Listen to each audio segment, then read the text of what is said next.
Let's talk about inspecting your self-retracting device, also called an SRD or SRL.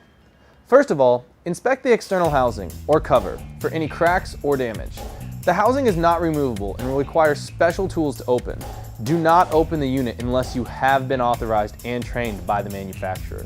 As long as there are no cracks or major damage, you can move on to the next step. Next, look at the labels. You should be able to read the date of manufacture, serial number, manufacturer's information, and warnings. If not, you must remove the unit from service. Always inspect and operate the unit in a mounted position. Do not pull the cable out of the housing or let it retract while the unit is lying flat. For cable SRDs, you always want to inspect the cable SRD with gloves on because you're going to be running your hands down the cable, and if there is a loose wire or braid, it can dig into your hands. So always wear gloves while doing this. Slowly pull the cable from the housing. As you do, you will be looking for cuts or frayed areas, worn or broken strands, rust, pitting, corrosion, deterioration, or modifications by the user. You will also look for crushed, jammed, or flattened strands, bulges in the cable, gaps between the strands, and of course, heat damage. No torch burns or electrical arc strikes.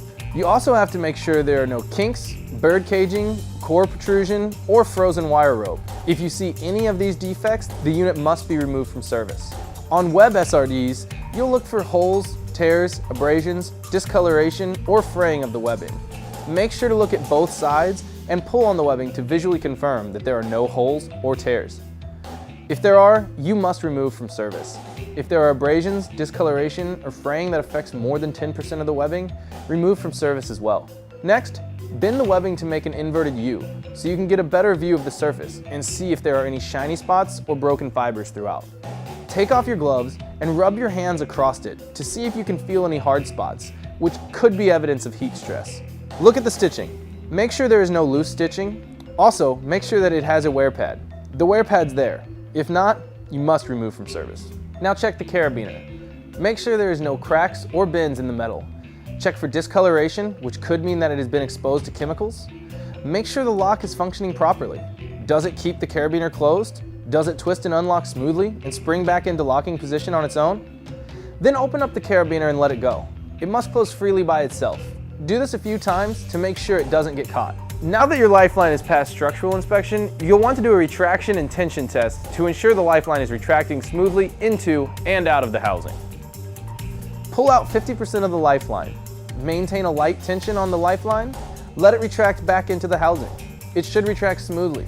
Now repeat this, but now pull out 100% of the lifeline. Again, you always want to maintain a light tension on the lifeline. If you don't, the lifeline could retract too quickly and cause a bird's nest to be formed within the housing and the cable will get stuck inside. If it doesn't pull out and retract smoothly, you'll need to remove this unit from service. Another important test is the braking test. This is to ensure that the unit's braking mechanism is engaging properly. Grasp the lifeline and apply a sharp, steady pull downward until brakes engage and keep tension on the lifeline until brakes are fully engaged. There should be no slippage of the lifeline while the brakes are engaged. Release the tension and allow the lifeline to retract into the housing under light tension. The brake should release and allow the lifeline to retract smoothly back into the housing. Do this several times at different lengths of the lifeline. If the brake does not engage, if there is any slippage, or after releasing tension the lifeline does not smoothly retract, you must remove the unit from service. Now that your SRD is past inspection, remember to inspect the rest of your personal fall arrest equipment just as carefully. If you've got any questions or need additional information, please give us a call or visit falltech.com.